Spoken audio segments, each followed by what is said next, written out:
Y ya estamos aquí. Vamos con el tercer episodio del podcast. Bienvenidos a El vestido de Cenicienta no se hizo en un día, el podcast donde hablaremos con diferentes profesionales que hay detrás de la industria de la moda. Hoy vamos a comprender un poquito más de qué va todo esto, porque que no te engañen, el vestido de Cenicienta no se hizo en un día. El hada madrina no le dijo a Cenicienta que volviera a casa antes de las 12 porque se fuera a acabar la magia o algo parecido. Gente, ese vestido no estaba cosido, estaba hilvanado, o sea, como le diera más trote se quedaba en paños menores en medio de la fiesta. Así que demos las gracias a que lo único que perdió por el camino fue un zapato. Vamos a empezar. Como hilvanadora profesional de este episodio estoy yo, Andrea López. Mi alter ego en esta historia es la de ese ratoncillo con gorro verde. Siendo sincera, lo que estoy pensando ahora mismo es que nada más acabe esta entradilla me voy a ir corriendo a merendar, no he merendado y me voy a tomar esas fresas con yogur helado. Pero bueno, que aquí lo importante, la protagonista real de este episodio es Mercedes Hausmann, fotógrafa y retocadora digital. Mercedes se formó en Bellas Artes, pero encontró en la fotografía el camino para su desarrollo profesional. Tiene más de 10 años de experiencia en los que ha compaginado sus proyectos personales con la fotografía comercial y la docencia. Ha colaborado en editoriales con revistas de la talla del Oficial y actualmente está más centrada en 2 trabajos de retoque digital, que es sobre todo en lo que nos vamos a centrar en esta entrevista.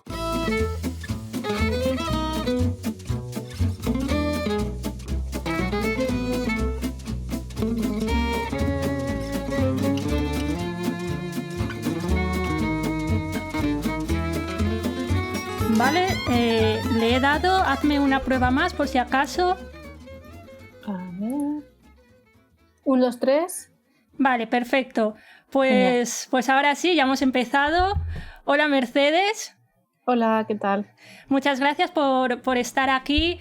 Y antes de empezar, quiero que nos hables un poquito sobre ti, de quién eres, más allá de Mercedes como fotógrafa y como retocadora, que ahora te preguntaré también, porque no sé si esta profesión recibe como otro nombre. Y nada, eso, cuéntanos un poco quién eres. Pues soy madrileña, de pies a cabeza. Estudié Bellas Artes y me especialicé en pintura, aunque no hay especialización propiamente dicha, pero sí que hay como una rama por la que te vas moviendo. Yo me pasé a pintura y descubrí la fotografía en una asignatura optativa de primero de carrera y me aficioné muy rápido, sobre todo por el tema del laboratorio, de los químicos, y luego ya pasé a digital. Y al final pues salí de allí sobre todo con mucha formación de pintura y de fotografía.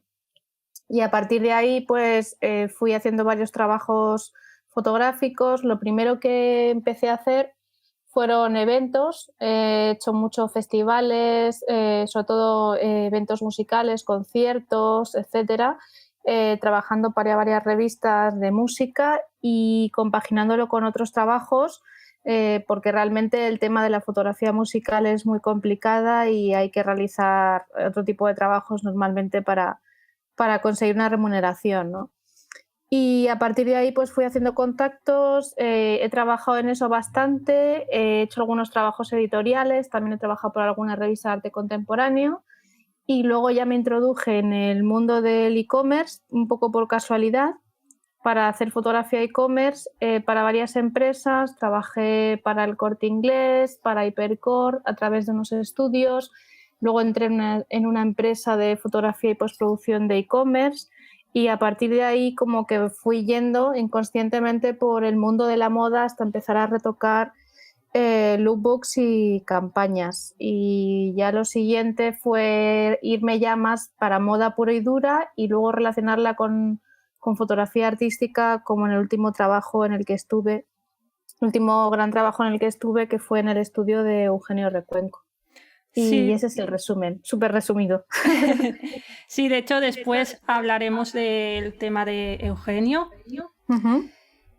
Y entonces el tema de la fotografía te surgió ya te surgió en la carrera, como has dicho, o antes ya te había llamado la atención o fue algo nuevo. Pues la verdad es que fue curioso porque yo cuando era pequeña me gustaba mucho tomar fotografías y me llamaba la atención, pero era más curiosidad por documentar la familia y los viajes, no era tanto la fotografía en sí, sino documentarlo, ¿no? De tener un recuerdo y demás. Pero nunca me había planteado dedicarme a eso y de hecho cuando entré en la carrera me tiraba mucho más el tema del dibujo y la pintura y nunca se me había pasado por la cabeza la fotografía. Pero a raíz del primer año que hice fotografía, que fue la optativa, que fue muy bonito porque era fotografía analógica, tuve buenos profesores y me desarrollaron algo que yo no conocía, ¿no? Fue como un descubrimiento total y dije, pues a lo mejor es el medio al que yo me quiero dedicar. Fue casual. Qué importante es el tema de los buenos profesores. Totalmente. Que a veces no es tanto lo que te dicen, sino el cómo te lo dicen y que te inspiren. Totalmente. Además, eran de ese tipo de profesores de los que yo más me acuerdo realmente, porque cuando haces una carrera son muchos años, pasa mucha gente y al final te acuerdas de X personas, ¿no? Y yo creo que son a los que tengo más cariño, casi todos los profesores de fotografía que tuve, sobre todo el primero, porque eran gente que no solo te sabía enseñar, sino que estaba contigo, que se implicaba en lo que tú hacías y no sé, eran como, más que profesores, eran profesionales en los que tenías un respeto y escuchabas hablar y no sé cómo decirte, había una conexión muy buena y lo mantenían año tras año, se acordaban de ti, seguían tu trabajo, te aconsejaban y eso es difícil hoy en día verlo. Sí, quizás actuaban en cierta manera como referentes de lo que podías... Totalmente, totalmente. Aparte de que muchos de ellos, lo bueno, que no te marcaban a ti lo que tenías que hacer estilísticamente hablando, sino que ellos te enseñaban la técnica, te enseñan referentes y luego ya dicen tú a qué tipo de foto te quieres dedicar, ¿no? No porque ellos hicieran un tipo de fotografía, intentaban venderte ese tipo de fotografía. Sí, totalmente. Y entonces empezaste más bien como fotógrafa y actualmente ¿sigues haciendo más trabajo de fotografía o la parte de postproducción?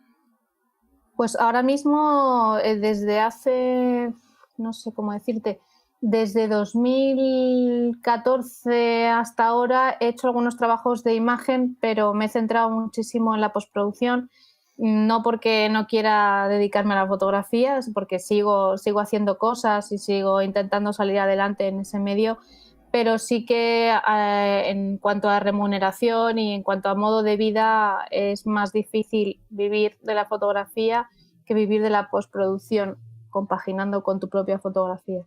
Lo que te preguntaba antes, esa profesión, no esa parte de postproducción, ¿tiene un nombre específico?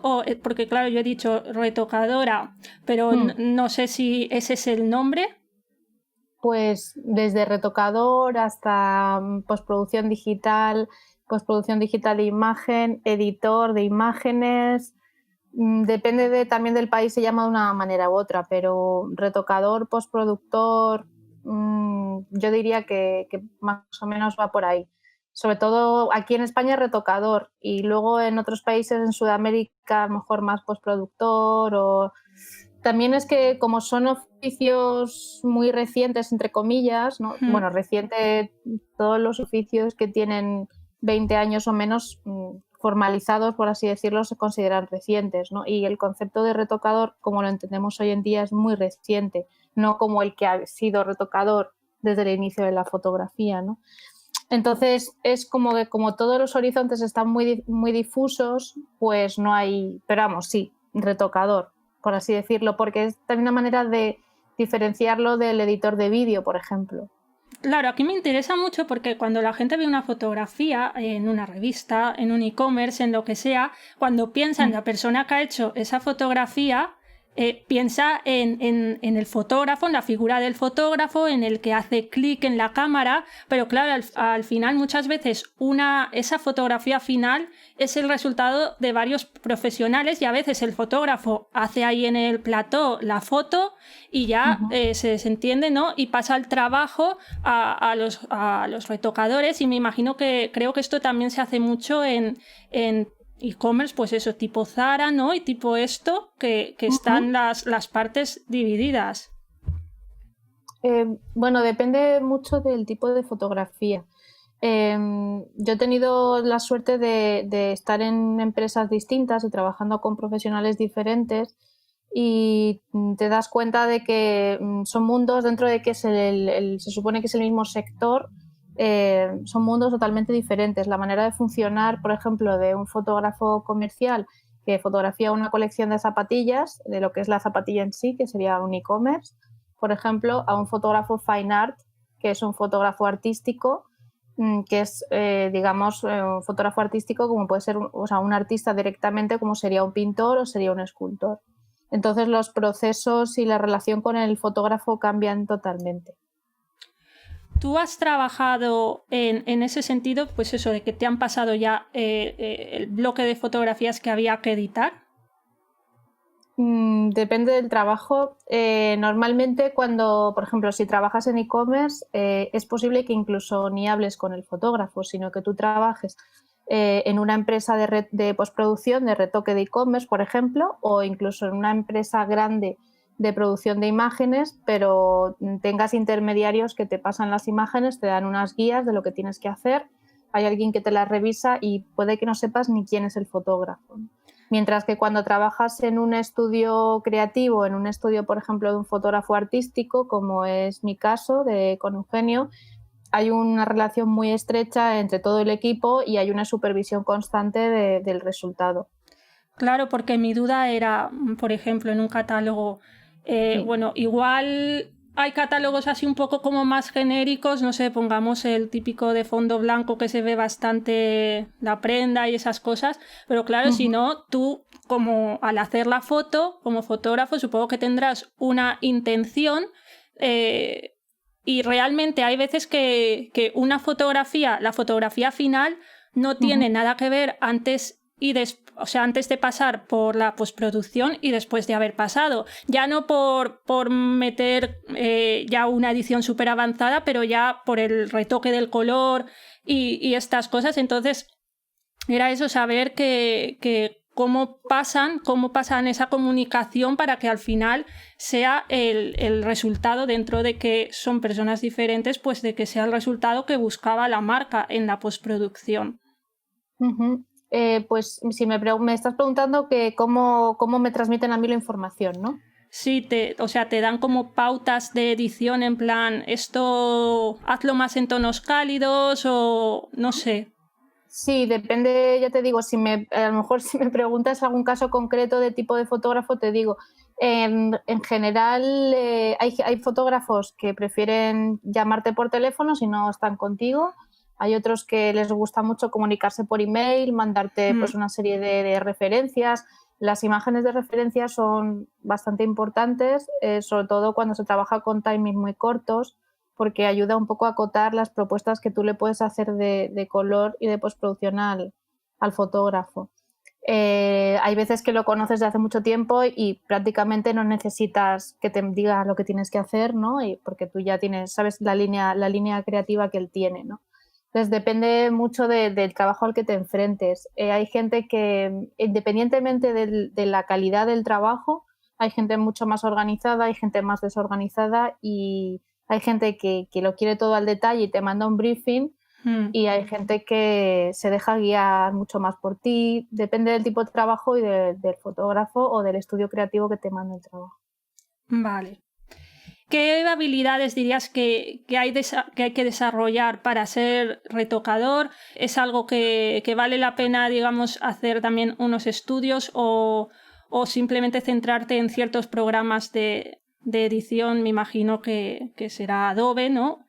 Y eso es ir practicando tú y ir ir experimentando, ¿qué habilidades crees que vale la pena tener? Pues yo creo que pasa un poco como en muchas otras profesiones. Yo creo que hay que tener una base de formación, que es muy importante porque aunque tú tengas o no tengas el talento o las habilidades dentro tuyas, si no conoces las herramientas para sacarles el partido, no llegarás al punto al que tú quieres. Conozco a mucha gente que es autodidacta y es muy buena. Pero también considero que cualquier formación es muy interesante. Yo siempre he optado por formarme en todo. A veces incluso la gente dice, me parece que te sobreformas, ¿no? Es como te pones a hacer muchos cursos, muchas cosas, pero también yo creo que tiene que ver con la curiosidad y refrescar, estar un poco al tanto de lo que es nuevo. Y algo que yo creo que es de las cosas más importantes para cualquier trabajo creativo es la cultura visual. Que tú tengas referencias visuales que hayas ido acumulando a lo largo del tiempo, un gusto adquirido, una estética adquirida, ¿no? Eso te lo puede dar incluso si has estudiado algo que no tenga nada que ver, ¿no? Pero te ha dado una cultura visual y un criterio propio para aplicarlo en tu propio trabajo. La cultura visual para la gente que se dedica a la fotografía yo creo que es fundamental, tanto cultura de fotógrafos como de pintores, escultores, arquitectos, incluso influencers, no sé. Estar muy al tanto de las tendencias, seguir a gente, qué es lo que está de moda, leer revistas, comprar revistas de la especialización que tú tengas, saber el color que se está haciendo, el retoque que se está haciendo, si es más natural, si es menos natural, qué referencias artísticas tiene, qué grado tiene. Sobre todo estar informado y no ser inamovible, sino irse adaptando un poco a las tendencias que van surgiendo dentro de tu estilo. Me gusta mucho que hayas sacado esto porque estoy totalmente de acuerdo y creo que, por ejemplo, en modas, tanto si tú quieres ser, pues eso, por ejemplo, un diseñador o algo, es súper importante esa parte de trabajar el gusto. Es que, a ver, obviamente cada persona tiene su estilo y tal, pero es algo que lo has dicho, que se tiene que entrenar, ¿no? Al final, a lo mejor estás haciendo ciertas cosas porque ni siquiera te has dado la oportunidad de ver qué hay más allá y realmente estás limitado. Estás limitado porque no sabes todas las opciones que hay ahí fuera. Entonces, es súper importante pues ampliar tu campo cada día.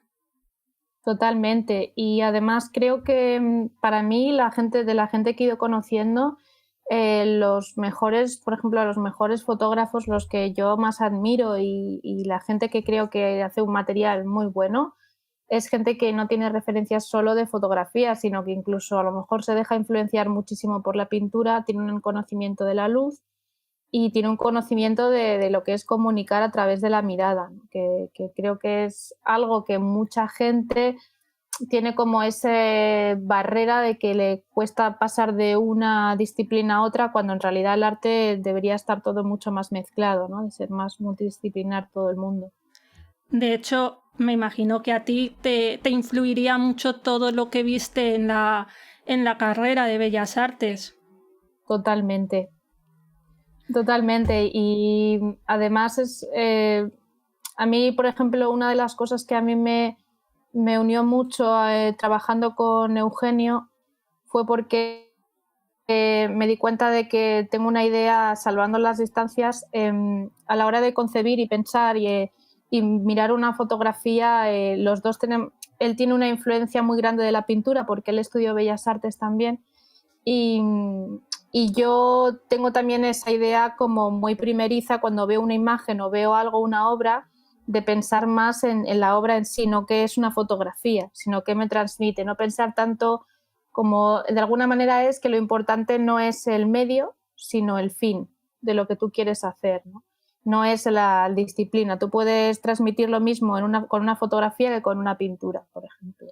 Sí, de hecho, ya que estamos hablando de trabajos que igual la gente, pues claro, no los está viendo y no lo tiene en mente, pero yo os animo a que vayáis tanto a la web de Mercedes como para ver de lo que estamos hablando a la de Eugenio, porque el estilo, esto de lo que está hablando Mercedes es que se ve enseguida. Y a ver, ¿cómo se empieza en esta industria? Porque tú misma lo has dicho antes que cuesta empezar, e incluso ahora que tú ya has hecho muchos trabajos y tal, sigues diciendo que la fotografía en sí cuesta. ¿Cómo se empieza? Y más desde la figura de freelance. Pues es complicado. Ahora mismo estamos, además, con el tema del virus, que está siendo, yo creo, devastador un poco, ¿no? Para todo el mundo en general, para un montón de negocios y no solo para los que nos dedicamos a esto, sino hostelería, etcétera. Entonces, al final, las personas que producimos imágenes nos afecta sí o sí, porque da igual que produzcas imágenes de gastronomía, que de moda, que tal, nos está afectando. O sea, cuando no se produce a una escala, luego nosotros no... ¿Sabes a lo que me refiero, no? Entonces, es complicado. Yo creo que en este país es bastante más complicado que en otros. Entonces, tienes que... En general, sucede como en casi todos los trabajos creativos. Yo creo que es estar en el lugar adecuado, en el momento oportuno. También tienes que saber qué puertas llamar, trabajar duro y sin dejar de ser fiel a ti mismo también, y trabajar muy duro, porque no solo una persona te puede dar la oportunidad. Yo he tenido la suerte de que en muchas ocasiones alguien ha confiado en mí y me ha dado una oportunidad, pero no, las buenas oportunidades hay que trabajárselas, y más hoy en día que hay tantos competidores y hay tanta gente buscando el mismo trabajo que tú.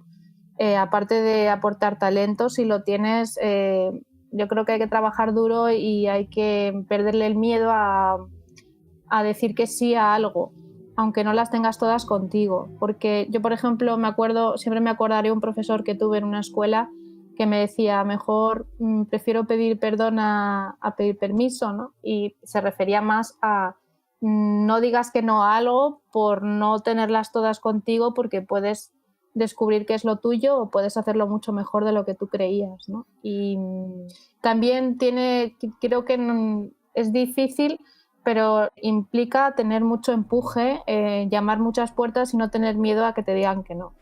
Sí, creo que ahora mismo estamos como en ese sentido muy hipersensibilizados. Ese miedo al fracaso, bueno, pues no pasa nada. Si te tienen que decir 10 veces que no, a lo mejor a la 11 te dicen que sí.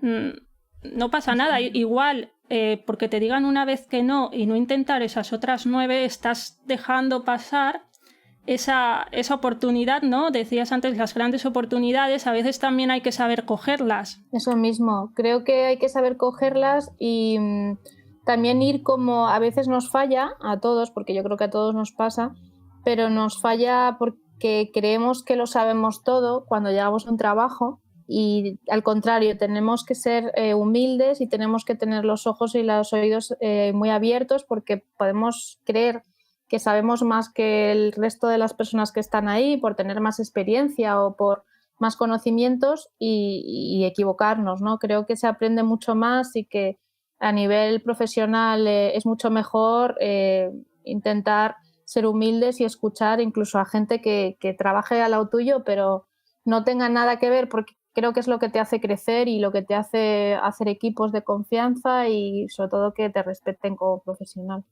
Totalmente. Además, a veces si entramos como nuevos en un equipo de trabajo que ya está formado, igual nosotros estamos acostumbrados a una manera de trabajar que pensamos que es la correcta, y al final no es que sea correcta o incorrecta. Cada equipo funciona de una manera, y si estás entrando y el equipo ya trabaja bien de una forma, también tienes que hacer pues eso, todo el esfuerzo de intentar comprender por qué les funciona.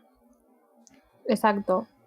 Y además lo bueno de estos trabajos es que no hay una norma de cómo se tienen que hacer las cosas, sino que hay 800.000 maneras de realizar un proyecto, ¿no? Entonces, al final es buscar la manera en la que te adaptes al cliente y al mismo tiempo puedas, si es posible, aportar, aunque sea solo tu manera de trabajar para mejorar, ¿no? Y creo que hay una parte en todos los proyectos creativos hay una parte de aportar tu propia creatividad, pero también tienes que saber hasta qué punto tu creatividad choca, entre comillas, con lo que quiere el fotógrafo, lo que quiere el cliente, y también saber adaptarse al gusto del cliente. No tiene por qué ser el tuyo, pero creo que ahí está la clave, ¿no? De que alguien confíe en ti, que sepa que vas a seguir sus directrices, y que si él en algún momento te da cierta libertad o confía en ti para algo y no te da una directriz, que puedas, aunque no sepas lo que él quiere, puedas, por intuición, por observar su trabajo,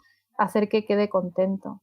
Sí, totalmente. Además, a veces igual queremos imponer esa parte creativa nuestra, e igual el hecho de que no congeniemos igual tanto con el cliente nos puede desgastar a nivel emocional. Quizás también vale la pena que nosotros como profesionales hagamos un ejercicio mental de pensar, pues oye, igual en este trabajo no puedo aportar tanto, no pasa nada, no voy a él desde una vertiente artística, simplemente es un trabajo que tengo que hacer, lo hago y sé que en este otro puedo desatar más mis gustos o mi capacidad o lo que sea.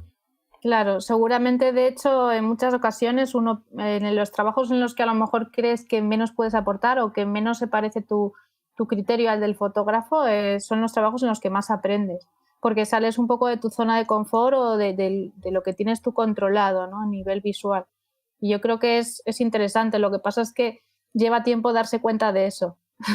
Sí, ojalá todos viniéramos con esa lección aprendida, y yo creo que en eso no se para de aprender, y hay que saber gestionar en estos trabajos los egos, es muy importante, y tener una relación muy profesional, saber dónde están los límites y respetar cada compartimento de cada persona del proyecto. Te preguntaba más que nada por este tema de esta parte más emocional, porque creo que al final muchas de las profesiones que están unidas con la moda son muy pasionales, y lo has dicho, es un camino muy duro, y realmente para mantenerte ahí y para llegar a algún sitio tienes que soportar muchas situaciones por el camino. Entonces, claro, la gente lo tiene que tener en cuenta, que tiene que saber cuál es su objetivo, porque es el que va a hacer que siga, incluso aunque en ciertos momentos pues no, las cosas no sean exactamente como le gustaría. Claro, yo creo que también se nos vende en esta sociedad una idea del éxito como muy, no sé, como un cliché, y se nos vende como que es algo, esos eslóganes de persigue tus sueños, etcétera. Creo que es súper importante perseguir los sueños, pero hay que entender que eso tiene un coste, y que el coste normalmente es emocional, físico, psicológico, y que hay que ser fuertes para luchar por los objetivos, que nada se nos va a dar regalado en principio, ¿no? Y creo que todos los privilegios que tenemos a la hora de desarrollar tantos trabajos luego tienen mucha responsabilidad detrás. Entonces, yo creo tanto en la suerte, como tener un padrino, o como que alguien te pueda en un momento dado meter en un trabajo, o que confíe en ti y te pase algo, como en el esfuerzo. Vamos, yo no conozco a nadie de mi entorno que haya hecho un proyecto bueno, importante, o esté en un puesto de cierta relevancia de mi sector sin hacer absolutamente nada. Creo que cada uno a su manera ha trabajado duro, cada uno con su gestión de cómo llegar a sus objetivos. Y cada persona, ya sabes, que los busca de manera diferente, pero todo es con esfuerzo. Sí, entiendo lo que quieres decir con la suerte. Sí que es verdad que a mí personalmente no me gusta mucho esa palabra, porque al fin y al cabo, cuando alguien te recomienda o te pasa él mismo ciertos trabajos o para lo que le ayudes a los demás, al final es porque tú has hecho algo con esa persona que haga que crea en ti. Creo que sí, entiendo lo que quieres decir, y estoy de acuerdo que la palabra suerte a lo mejor es muy simple para valorarlo. Quizá los contactos, yo creo que es una mezcla de cosas. A veces sí que es verdad que te puede llegar algo sin tú preverlo, ¿no? En plan de, bueno, y tienes esto, tal, se te abre una puerta, pero sí que es verdad que muchas veces tiene que ser alguien que haya confiado en ti, en un trabajo previo, etcétera, y este mundo funciona mucho por el boca a boca. Sabes que es un mundo pequeño, sobre todo lo que es la fotografía de moda en España, la mayoría de la gente se conoce, ¿no? Y está muy marcado lo de quién publica, quién trabaja más, etcétera, y es quizá lo difícil es meter la cabeza, ¿no? Por así decirlo. Una vez ya metes la cabeza, pues al final ya sabes que a nivel creativo hay altibajos siempre de trabajo. No significa... Sí, algo que he aprendido yo creo que a fuego es que da igual que seas buenísimo o que seas malísimo, porque picos de trabajo vas a tener siempre. O sea, creo que eso es poco fácil de controlar y es difícil que haya alguien que siempre tenga el mismo nivel de trabajo. Puedes estar 3 meses sin trabajar y de repente te lleguen 80 propuestas y tener que rechazarlas porque solo puedes coger una o no, pero a veces pasa así, es como que no, ojalá viniera todo más canalizado. Cuando tú empezaste, sí, tema controvertido para muchas personas, tú hiciste trabajos que no tenían remuneración económica, pues porque te interesaban para portfolio, pues eso, o para meter la cabeza en algún sitio. ¿Te refieres a fotografía en general o a lo de retoque? De ambas. Vale, pues sí, cuando empecé además fue un poco casual lo que te decía, yo empecé con fotografía, además empezamos con fotografía analógica y lo típico que te hacían sacar la cámara a la calle para aprender, ¿no? Y a mí me gusta mucho ir a conciertos y me sigue gustando, aunque ahora no se puede ir de momento. Pero como eran sitios, tenía uno además en ese momento, un ambiente de amigos que íbamos mucho a conciertos, a festivales, etcétera, pues era lo que empecé a fotografiar, ¿no? Por casualidad. Y me gustó y a partir de ahí me fueron contactando y digamos que los primeros trabajos que hice fueron de eventos, de conciertos. También hice bastante de retrato de músicos, etcétera, y eso me sirvió mucho para aprender.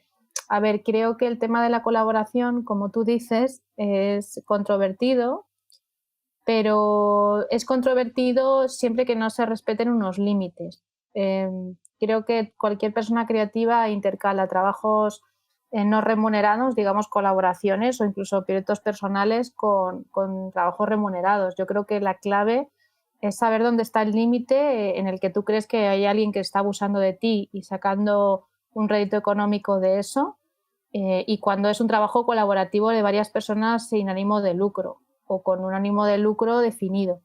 Sí, dime.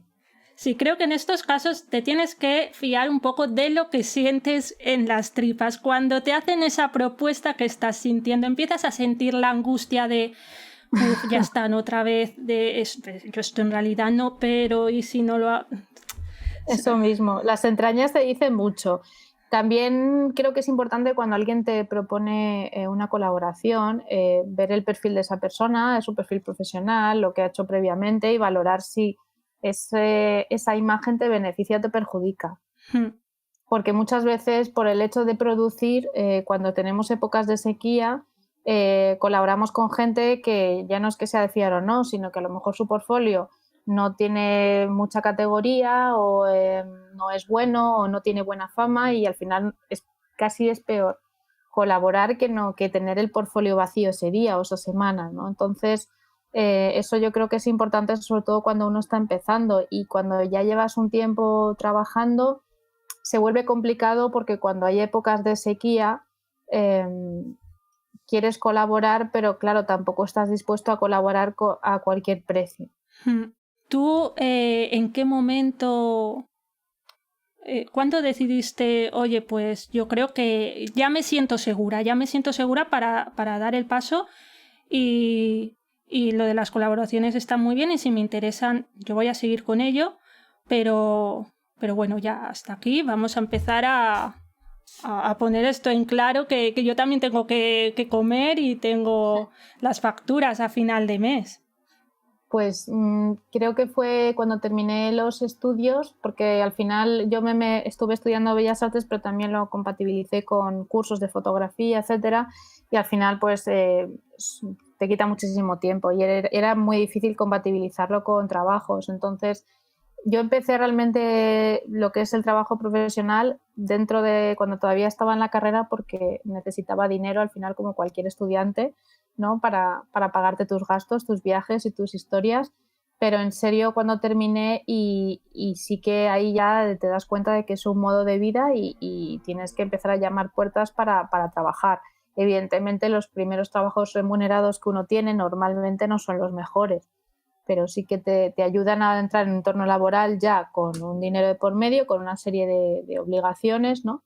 Y yo creo que como cualquier persona profesionalmente, empiezas pues en una situación y en unas circunstancias y ahora te acuerdas de ellas y a lo mejor dices, madre mía, lo que ha pasado, ¿no? Pero creo que hay que adaptarse y que en cualquier momento puedes hacer un trabajo que quizá no sea igual de importante que el último que hiciste, ni la mitad, pero hay que saber adaptarse a los tiempos y sobre todo medir tus intereses. Todos hacemos trabajos que los hacemos por dinero, eso es así. Y hay trabajos que no solo los hacemos por dinero, que los hacemos porque ese trabajo nos va a llenar, ¿no? Y entonces ya sabes que eso de ojalá todos los trabajos fueran por la remuneración que te dan y por el trabajo en sí, ¿no? Que es lo que te haga ilusión, que entres ahí con ilusión, ¿no? De disfrutar y decir esto es lo que yo haría toda mi vida. Y es importante que vayamos creando como un estilo propio que se refleje en las fotografías, en el retoque.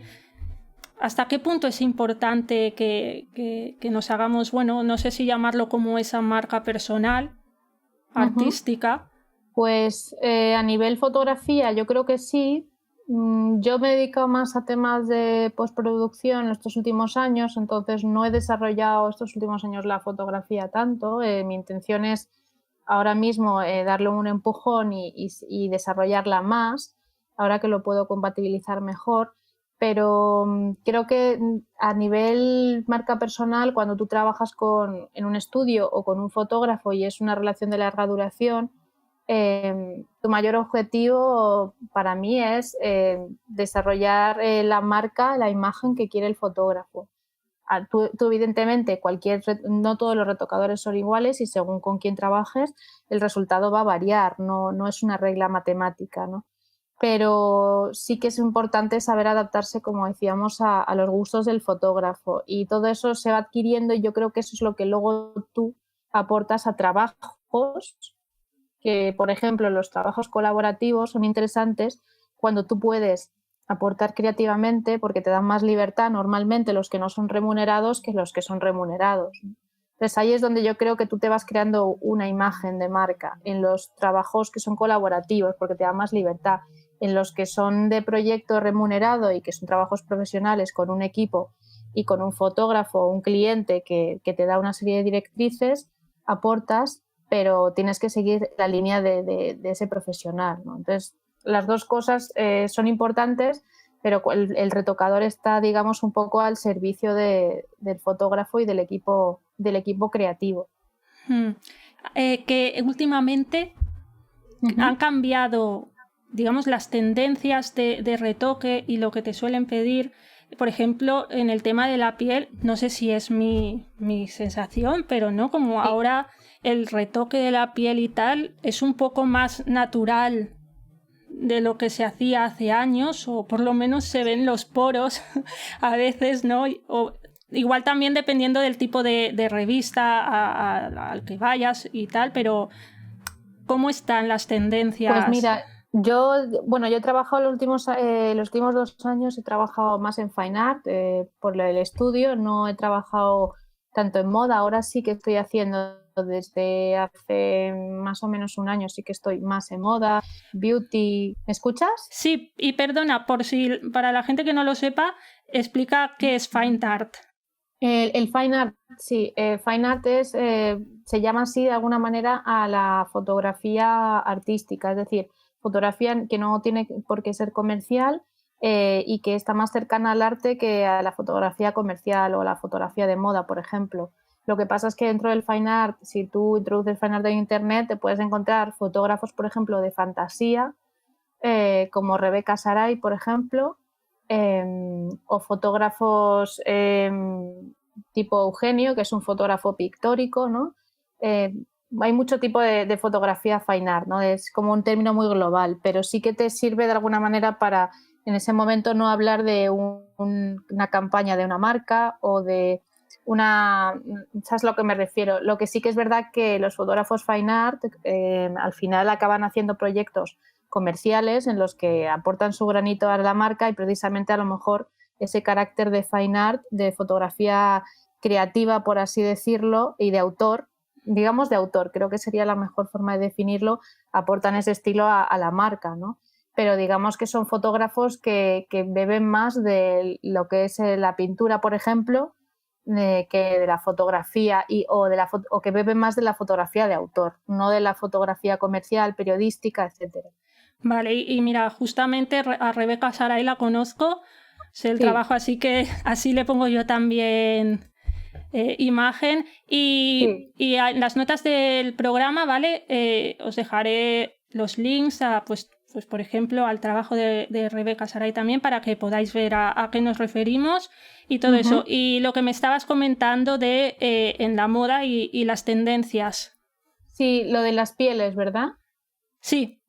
Vale, sí. Yo ya te digo, sí que he estado más centrada en la foto fine art, en la que el tratamiento de piel es diferente, pero siempre lo he compatibilizado con otros trabajos que sí que eran de moda y también he estado muy atenta, he visto muchas revistas, he estado muy atenta a internet, los blogs, editoriales y demás y siguiendo cómo iba evolucionando. Y de hecho a mí siempre me ha gustado mucho comprar revistas de todo tipo y justo además hace un par de semanas estaba haciendo limpia en casa y estaba viendo revistas que yo tenía de 2008, 2009 y comparando un poco y viendo pues el tipo de fotografía que se hacía, etcétera, sobre todo de editoriales de moda, campañas y demás. Y es que intervienen muchos factores, de eso se puede hablar bastante, pero una de las cosas es la naturalidad. Sí, ahora se trabajan menos las pieles. Lo que pasa es que depende del nivel que hables, quizá no es tanto que se trabajen menos las pieles, sino que tiene que ver mucho también con la definición de las imágenes en función de las cámaras que hay, que no es la misma que la de hace, por ejemplo, 10 y 20 años. Vale, ya. Claro, lo que sucede ahora con las cámaras que cada vez tienen más definición, entonces todos los defectos, entre comillas, que para mí no lo son, pero que se hacen llamar defectos, por ejemplo, de una piel, ahora están mucho más a la vista en toma que en cámaras de hace 10, 15, 20 años. Entonces, exige tratar más la imagen. Entonces, tratar bien una imagen con todos esos detalles y que no quede una foto, pues es una piel perlada, por ejemplo, o un resultado que no queremos, quizá, si no lo queremos, evidentemente hay gente que toca la piel de una manera y hay gente que la toca de otra y yo creo que eso es totalmente válido, creo que es una cuestión de gusto y en función del trabajo que vayas a hacer, pero también tiene mucho que ver, por una parte, que cada vez en los medios se busca más la naturalidad de los cuerpos reales y todo el movimiento que ha habido pues, de curvy, de las pieles, las manchas de la piel, las personas con problemas de piel o la edad, no tener prejuicio, ¿no? Creo que es algo mucho más reciente que no se ve en revistas de hace 10, 15 años, por una parte, y por otra, en la naturalidad también le permite a las marcas, pienso, y a los profesionales en general, no invertir tanto tiempo en dejar una piel tan perfecta, primero por transmitir esa naturalidad que a todos nos hace sentirnos más cercanos a la marca, y por otro lado porque en las cámaras de hace 15, 20 años el nivel de detalle que había en la piel era muchísimo menor, que por otro lado era una baza en el sentido de que tenían menos recursos de postproducción, ¿no? Entonces creo que se juntan un poco todos esos elementos, pero creo que aunque haya más naturalidad, si observas una campaña de moda de hoy en día de una marca top, por así decirlo, son fotos con una piel trabajada, pero con un criterio muy específico que tampoco ha cambiado tanto, porque es un criterio perfecto, por así decirlo. Claro, a ver, yo también admito que voy mucho a mirar revistas como más alternativas y tal. Entonces, claro, no es lo mismo un Vogue que igual un ID o... no es lo mismo, pero sí que es que creo que también a veces vemos retoques y la gente dice, esta foto no está retocada. Vale, sí, ya. Y entonces lo está, pero yo creo que es porque está bien hecho. O sea, creo que el buen retoque es el retoque que no se ve, o que la gente ve la imagen y dice, uy, esta imagen está ella súper natural, no está nada retocada. En cambio esta, y entonces pues eso, los espectadores y la gente que compra las revistas y tal, tienden a, cuando no estás en el medio, que es lógico, igual que si yo en otro medio pues hago un comentario, tienden a pensar, se acuerdan de un retoque cuando está mal hecho, ¿no? Es que cuando eres consciente de que la foto está retocada, cuando cogen a una actriz y le ponen el brazo súper pequeño, cuando hay una pierna muy larga, cuando se dejan, ¿no? Eso es como, ahí es donde surge el escándalo, porque entra el debate, el tema delicado de los cuerpos, de la imagen de la mujer, sobre todo, más que del hombre, pero cuando es un trabajo bonito y está bien hecho, ¿no? Tiene buen gusto, la gente no suele darse cuenta y piensa que viene de toma, ¿no? Y eso no es así. Sí, es que esto me ha hecho mucha gracia porque me recuerda a, pues tú te haces, o alguien se hace una foto y lleva el iluminador, una base bien puesta y tal, y surge el típico comentario, a mí me gusta así, sin maquillaje, y vamos a ver. Sí, eso es muy polémica siempre, ¿no? En las redes. Que no hay problema, o sea, nosotras nos podemos poner lo que queramos y podemos hacernos las fotos como queramos y lo que sea. Pero si hay maquillaje bien puesto, pero maquillaje, o sea, si se nos vieran las ojeras realmente y gracias Claro. a que ahora se están mostrando, pero...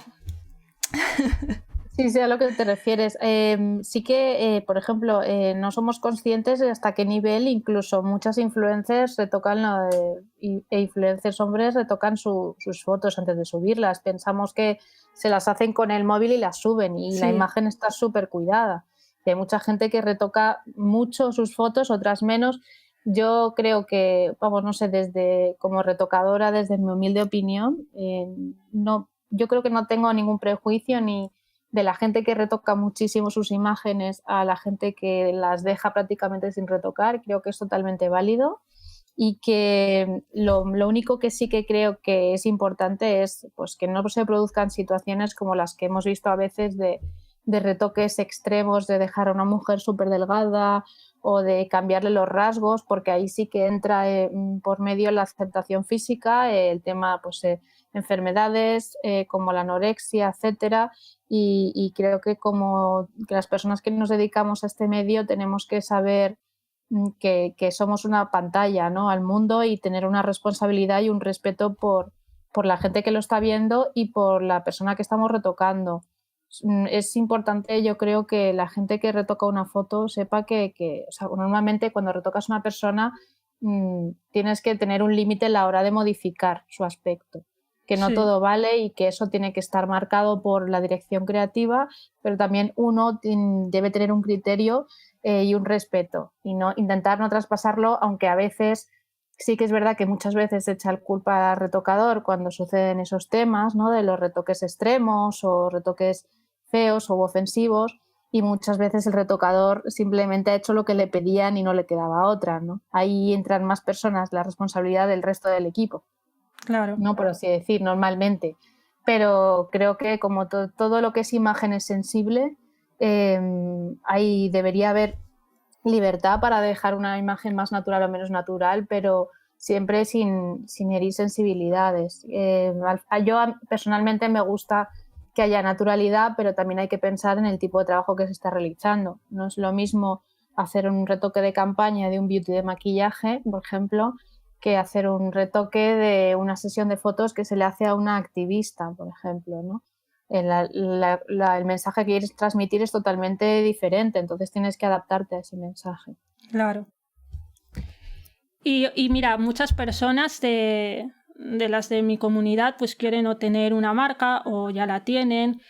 Y yo también desde mi academia yo pongo mucho énfasis en las fotos. Y bueno, yo le hago las fotos al maniquí, entonces cuando hago retoque de luz y esas cosas porque realmente el protagonista es el maniquí que tampoco...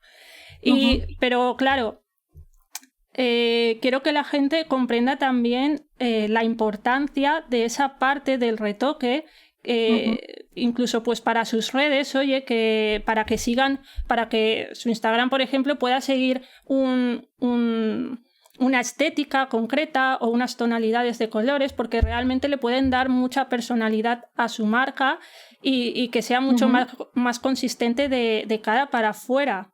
Claro. Yo no soy, por ejemplo, yo no soy, no he estudiado marketing, no he estudiado publicidad, ¿no? Y quizá a lo mejor una persona que haya estudiado eso te puede responder mejor al tema de la imagen de marca, ¿no? De cómo vender tu propio trabajo. Pero sí que creo que al final lo que decíamos, es súper importante las referencias visuales que tú tengas, ¿no? ¿Quiénes son tus diseñadores, por ejemplo, de cabecera? O las marcas que tú abres sus redes sociales y dices, quiero tener una estética parecida o quiero transmitir lo que transmiten, los valores que transmiten, ¿no? Si ellos tienen una idea de lo que quieren, al final es una parte de referencia, ¿no? Que tú heredas y luego añadirle un granito de arena y supongo que, bueno, tú lo sabrás mejor que yo, pero depende mucho del tipo de prendas, por ejemplo, que tú diseñes, con los materiales, para qué rango de edad, para si es hombre o mujer, el estilo, ¿no? Creo que al final lo bueno de hoy en día es que con Internet tienes millones y millones de referencias que seguir y no se trata de ser original por ser original. Eso, la originalidad creo que sale natural cuando tú investigas mucho y trabajas duro y al final también tropiezas y vas encontrando tu camino más rápido o más lento. Me imagino... mira... ¿Ves? Esto es el directo, ahora me he quedado yo en blanco, pero no pasa nada. No pasa nada. Te quería comentar que yo me imagino que tú, bueno, en el trabajo, pues lo que son las ediciones de las fotografías para clientes o todo eso, no sé si lo haces con Photoshop, pero bueno, sino con un programa de este estilo. Pero luego tú también... luego, por ejemplo, para el móvil, tú utilizas alguna app, ya no en modo profesional igual, pero utilizas alguna app o algo, pues para lo que puede ser... Bueno, claro, es que me imagino que tú en tu Instagram profesional, pues claro, subes ya las fotos acabadas, sí, las fotos buenas. Entonces, pero igualmente cuentas con alguna app que sabes que funciona bien. Pues la verdad es que, si te soy sincera, normalmente intento editarlas en lo que es en mi ordenador con mis programas y luego ya las adapto en tamaño y en resolución a Instagram, por ejemplo. Sí que alguna vez puede ser que alguna foto se enfatice un poco del contraste, luz, etcétera, pero intento que, sobre todo en los trabajos profesionales, no hacerlo. Entiendo que hay herramientas, además las veo, las trasteo y veo que hay amigos míos o gente que, por ejemplo, tengo algunos amigos que son estilistas, tienen una parte también influencer importante y ellos utilizan esos filtros para, pues sobre todo para fotografías de su día a día, etcétera. Para el tema de la fotografía, cuando es un retoque, por ejemplo, para un cliente, yo lo evitaría porque al final modificas una base, normalmente puede ser un poquito complicado, pero sí que a veces, por ejemplo, yo no creo que haya barreras en ese sentido. Hay veces que nos puede gustar una imagen que hemos producido nosotros en blanco y negro y el hecho de pasarla a blanco y negro en Instagram no supone ningún drama, incluso puede que quede bonita. Y hay aplicaciones tipo, por ejemplo, VSCO o ese tipo de aplicaciones que incluso quizá más la versión de pago, ¿no? No publicito nada. Ojalá me patrocinara alguien, pero no. Pero a nivel usuario, por ejemplo, VSCO veo que está bastante bien. Creo que es de las que tienen una biblioteca más completa a la hora de editar imágenes para marcas o para tu propia imagen de marca y demás. Yo la verdad es que retocarlas en el móvil poco, quizá ajustarlas o reencuadrar en todo caso.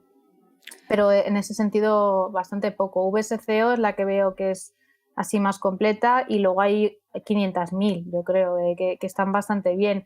También, bueno, ya sabes que en todos los móviles hay, dentro del móvil puedes tocar, los del iPhone tienen bastantes cositas, pero el VSCO, por ejemplo, para gente que quiera empezar con su imagen de marca y esas cosas, la veo bastante completa. Si tienes gusto, sin pasarte, meter un filtro, que a veces la gente pone filtros muy bestias y a veces es ponerle un poquito del filtro, luego ir tocando, ¿no? Todo con moderación.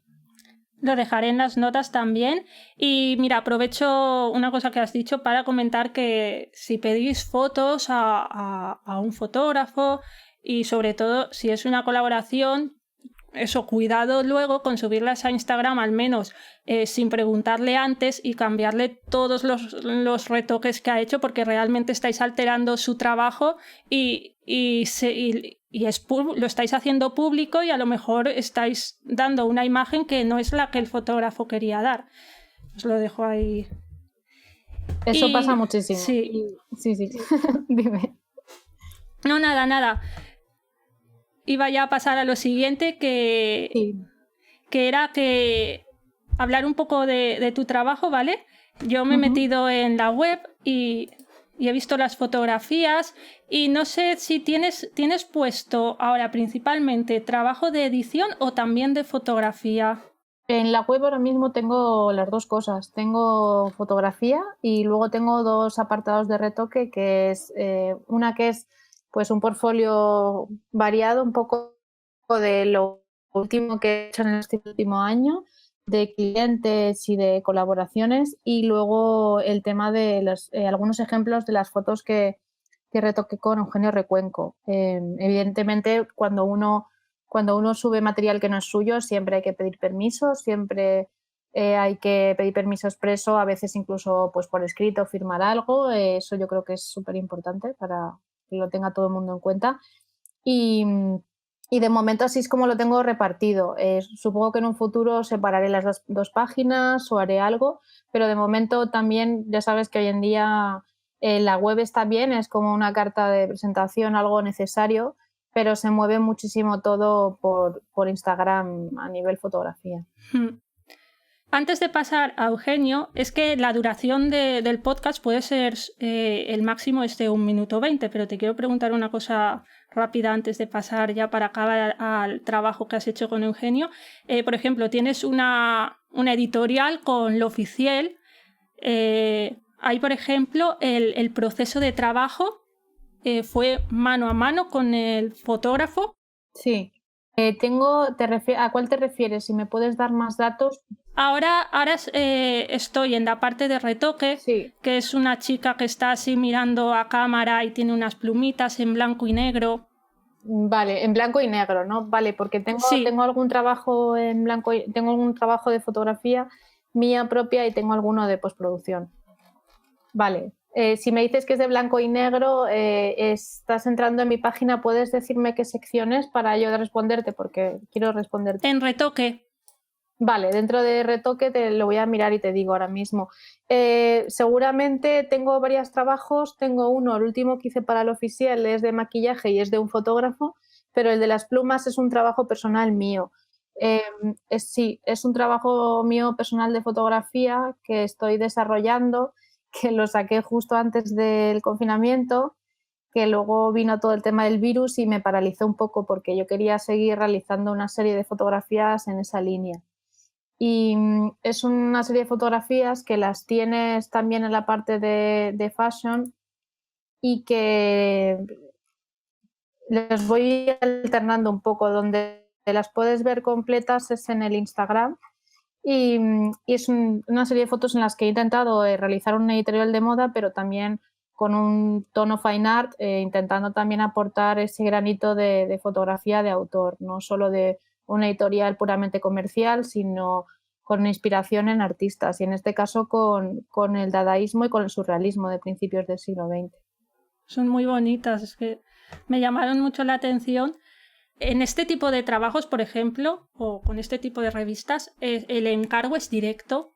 No, ese tipo de trabajos normalmente funciona, las colaboraciones, hay dos tipos, de alguna manera en el tema editorial hoy por hoy están los trabajos por encargo, que normalmente las revistas suelen tener, no todas, X fotógrafos, ¿no? Con los que van trabajando habitualmente, y luego lo más habitual, sobre todo últimamente a nivel online, es o tener pull letter, es decir, tú haces una propuesta en una revista o ellos te proponen y tienes una pull letter, a lo mejor es una colaboración no pagada, pero es una colaboración que te permite hacer un equipo de trabajo, conseguir las prendas, etcétera, ya con el seguro de que te van a publicar. Y en otros casos es simplemente realizar el trabajo, lo que requiere que tú te autoproduzcas a nivel económico, organices un equipo de trabajo y con ese equipo de trabajo realices un proyecto y lo siguiente cuando esté terminado es enviárselo a las revistas que tú consideres que te lo pueden coger por temas de estilo.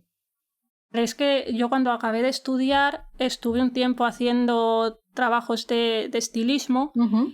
Y pues eso, a veces nos juntábamos, fotógrafo con la modelo y tal, y hacíamos la sesión y luego las enviábamos nosotros a las revistas, y no tenía claro si ya en una revista que ya es a nivel más reconocido también trabajaban de esta forma. Pues en este caso sí, en el oficial, por la experiencia que he tenido yo y la que tienen fotógrafos que conozco que tienen mucho rodaje, el oficial en las ediciones online trabajan en colaboración y hasta donde yo sé hay que enviarles la propuesta, pero con muchas revistas. No, hasta donde yo sé, no sé si ellos también, supongo que ellos también tienen colaboradores habituales, pero sobre todo ya sabes que en tema online normalmente no es remunerado y lo que se realiza es un poco la oportunidad de los fotógrafos de desarrollar su creatividad y hacer trabajos en los que incluso ellos lleven la dirección creativa o lo lleve otra persona y sean trabajos pues eso, más libres, incluso para desarrollarse a nivel artístico dentro de qué es moda. Y estas revistas yo creo que son, dentro de lo que son las revistas online, ese tipo de revistas son las más, para mí las que tienen más calidad y son más interesantes porque son revistas con cierto prestigio y bastante buen criterio a la hora de elegir un trabajo. Sí, y es eso que ya también el nombre y si el tema que dices de que ya es como con un encargo como cerrado, pues eso te da pie a ir a unas marcas que igual de otra manera pues no aceptarían. Exacto. Sí, el tema de las colaboraciones sí que es verdad que exige, pues lo que te digo, planificación, autoproducción, que es, me recuerda un poco a la autoproducción de cuando, por ejemplo, de los músicos, ¿no? De que se graban el disco y luego lo mandan a las discográficas. Sí. Pues es un poco así, ¿no? Yo creo que funciona de esa manera, pero bueno, tiene su parte difícil que es la de subsistir, ¿no? Porque al final los trabajos de colaboración son interesantes, pero uno necesita trabajar para un cliente. Y luego está, por otro lado, sí, la libertad que tiene uno como freelance de poder organizar un proyecto libremente sin depender de alguien, como por ejemplo cuando trabajas, tienes otra profesión que sin alguien más no puedes crear nada de cero. Y en ese sentido, la gente que somos autónomos o freelance tenemos ese privilegio, entre comillas, de poder buscarnos nosotros lo que hacer.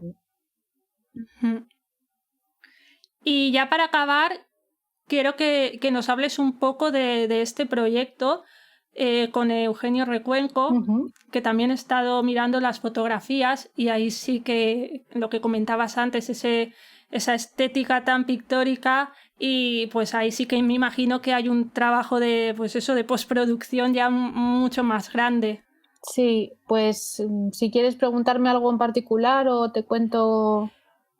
Un poco cómo fue el proceso de crear esa serie de fotografías. Yo llegué al estudio cuando ya estaba la mayor parte del proyecto fotografiado, porque es un proyecto que él lleva realizando desde hace, no sé si empezó hace como 8 años, 9 años, ya, porque claro, bueno, cuando yo estaba allí ya hablábamos de 7, de 6, pero ahora ya es más. Y cuando yo llegué, el 90% de las fotografías de la serie ya estaban disparadas. Y es un proyecto que él hizo como una especie de se llamaba 365 porque cada día del año es una fotografía, aunque el 31 de diciembre tiene 4 variantes. Y es un proyecto personal, el proyecto suyo más personal, porque ha sido el más largo, totalmente autoproducido por él. Y que además él muestra en cada foto pues un artista que le ha inspirado, o sea, un homenaje a un artista que le ha inspirado, o un momento suyo de su vida, aunque no lo referencia directamente, su visión de ciertas profesiones, algo poético, ¿no? Eso es como todo lo que él tiene en su pensamiento plasmado en 369, creo que son, las finales, porque había muchas que se descartaron. Y ese básicamente es el planteamiento del proyecto. Entonces, yo entré cuando ya estaba mucho fotografiado, pero había que producir muchas fotografías. Y son fotografías que llevan mucho cariño, llevan cuidado y que no se retocan en un día, que no es tanto que sea complejo, sino que es un tratamiento de la imagen que no es el habitual, es un tratamiento más artesanal, más pictórico, más visual que técnico. Y es básicamente pues, una experiencia totalmente diferente a trabajar en cualquier estudio fotográfico comercial.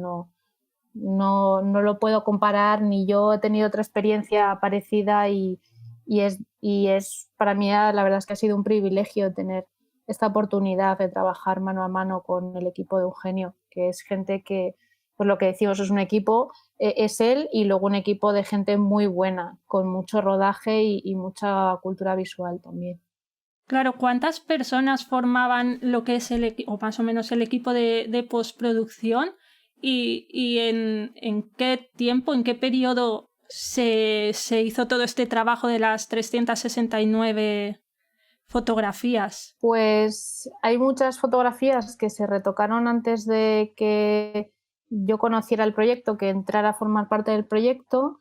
Siempre ha tenido él un equipo recurrente, incluso gente que estaba dentro de su estudio y luego también gente que se incorporaba en determinadas fases. Si, por ejemplo, hay un libro que está editado, se hizo una primera edición cuando se hizo la exposición en Madrid y luego se ha vuelto a editar, que está a la venta, por cierto, y es un libro maravilloso.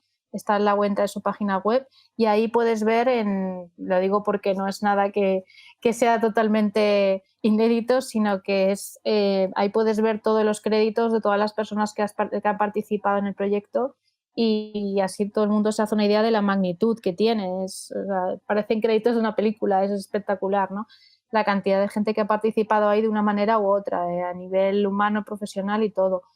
Entonces, son gente que ha ido pasando por todos esos años a nivel profesional suyo y pues eso, es muy curioso porque es gente de muchas disciplinas y luego están diseñadores que han aportado su granito de arena, modelos, maquilladores, asistentes de foto, directores de arte, bueno, director de arte es Eric, pero a nivel, por ejemplo, ayudantes de arte, incluso artistas que han construido cosas. Hay infinidad de gente muy cercana a él y luego gente que ha ido pasando por su estudio e incluso pues, gente que estaba de prácticas también, gente de las escuelas con las que organiza talleres, que aprovechó para disparar varias fotos, que es muy interesante también, sobre todo pues eso, que la gente vea en vivo y en directo cómo se ha realizado una producción de ese tipo, es súper interesante, yo creo, no son las típicas sesiones de fotos. Y es, pues eso, muchísima gente a la que muchos he tenido el gusto de poder conocer y el resultado, pues yo creo que es muy variopinto, pero bueno, se nota que hay un recorrido y una estética que es muy definida en todas las fotografías, aunque sean fotos que algunas estén separadas por 7 o 6 años de diferencia.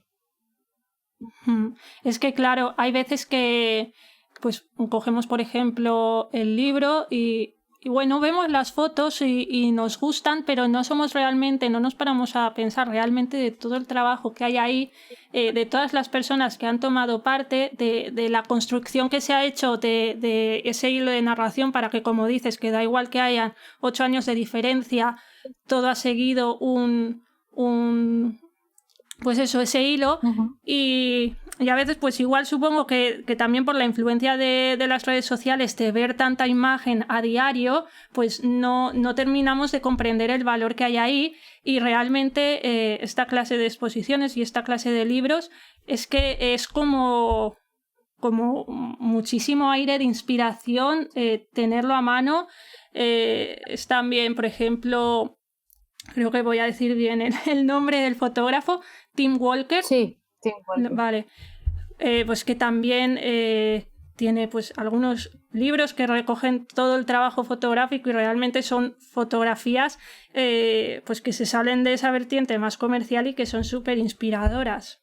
Sí, yo creo que además, las referencias que hay un poco en torno a la fotografía, pues eso, son fotógrafos de moda que también hacen fine art, referencias, por ejemplo, como Tim Walker, es cada uno con un estilo totalmente diferente, ¿no? Pero por ejemplo, Tim Walker es un ejemplo muy bueno porque es un fotógrafo que se deja influenciar muchísimo por la historia del arte. Y no sé, hay un montón de fotógrafos que están ahora inspirándose dejándose inspirar por historia del arte. Por ejemplo, una que es muy potente ahora mismo es Elisabetta Porodina. Me parece precioso lo que hace, y están saliendo gente nueva pero con unas ideas también muy, muy interesantes. Pero al final todo bebe un poco de la cultura visual, ¿no? Occidental, y no sé, es lo bonito que está todo en la fotografía, nunca se termina de construir. Y en este sentido, la exposición ahora, la idea, ellos lo siguen moviendo y ya está en varios sitios, y la idea es que siga peregrinando, ¿no? Porque creo que merece la pena. Además, no sé si tú has estado en la inauguración que hubo en Madrid. No. Pues hay fotografías en internet, de hecho hay algún vídeo, si quieres te lo pasaré para que puedas ver las instalaciones, cómo se hicieron, y lo que es muy interesante, sobre todo, aparte de las fotografías en sí, es la instalación en sí. Está al nivel, a la categoría de las fotografías es la instalación, cómo se planteó la iluminación, la retroiluminación de las imágenes, y creo que es un todo, ¿no? Tanto cómo los estás viendo como la historia que te están contando, y la gente, la verdad es que alucinó, o sea, fue un exitazo porque era algo totalmente nuevo. No creo que se haya hecho nada igual en cuanto a planteamiento de exposición de fotografía en Madrid antes. Ostras, pues sí, pásamelo, y así también lo pondré en las notas para que todo el mundo lo pueda ver. Y nada, con esto acabamos, ¿vale? Lo que sí que quiero es que nos digas dónde te podemos encontrar para que la gente pueda ir a ver tus trabajos. Pues en mercedeshausman.com, ahí hay un poco de todo, y luego intento actualizar siempre que puedo, si no a diario, las redes sociales. Tengo la de Mer Hausman, que es la de fotografía, y luego tengo la de Mer Hausman Retouch, que es la de retoque, y a veces pues intercalo, hay cosas que están en las dos webs, en las dos redes sociales, y hay otras cosas que, por ejemplo, las de los clientes, lógicamente, están bajo su permiso siempre, y en la de retoque, y son las que más utilizo, y creo que realmente, porque al final son las que tienen mayor alcance, son más visuales, y para contactar conmigo, pues igual, en la página web hay una parte de contacto, y en Instagram hay un correo, mensaje directo, o yo qué sé, cualquier cosa. Siempre estoy abierta a colaborar con todo tipo de personas y de profesionales, y nada, pues muchas gracias por darme la oportunidad de charlar sobre fotografía y postproducción, y para lo que necesitéis. Nada, muchas gracias a ti, que yo te he dicho, duran una media de 50 minutos y te tengo aquí. Bueno, es que yo también hablo con los codos, reconozco que me gusta hablar, y me enrollo mucho a hablar. Uy, por mí, genial. De hecho, o sea, yo no tendría límite de tiempo si no fuera porque iVoox me lo pide. Ah, es verdad que te lo pide. Bueno, no tenía ni idea, pero vamos, que yo, a mí, sobre todo, además, cuando es charlar de cosas que me gustan, tampoco tengo fin. O sea que cualquier cosa que necesitéis, por aquí estamos. Y con esto acabamos el tercer episodio, espero que os haya gustado y recordar que tanto este capítulo como los anteriores los podéis encontrar en mi web patercos.com, mi academia de patronaje y confección online. Porque, señores, una también tiene que vivir de algo y si además del mundo de la moda en general vosotros queréis poneros ya en modo práctico, pues que sepáis que ahí tenéis un montón de clases e información interesante sobre costura y patronaje. Nos vemos la próxima semana y os pongo mi gorrilla verde para que echéis ahí unas estrellitas, unos comentarios, lo compartáis, porque a ver, que esto no lo hago por mí, ¿vale? O sea, yo ahora mismo voy detrás de los invitados, de estos grandes invitados, pero cuantos más escuchas hayan, lo que va a pasar es que van a venir a rogarme ellos que los traiga. En fin, nos vemos la próxima semana.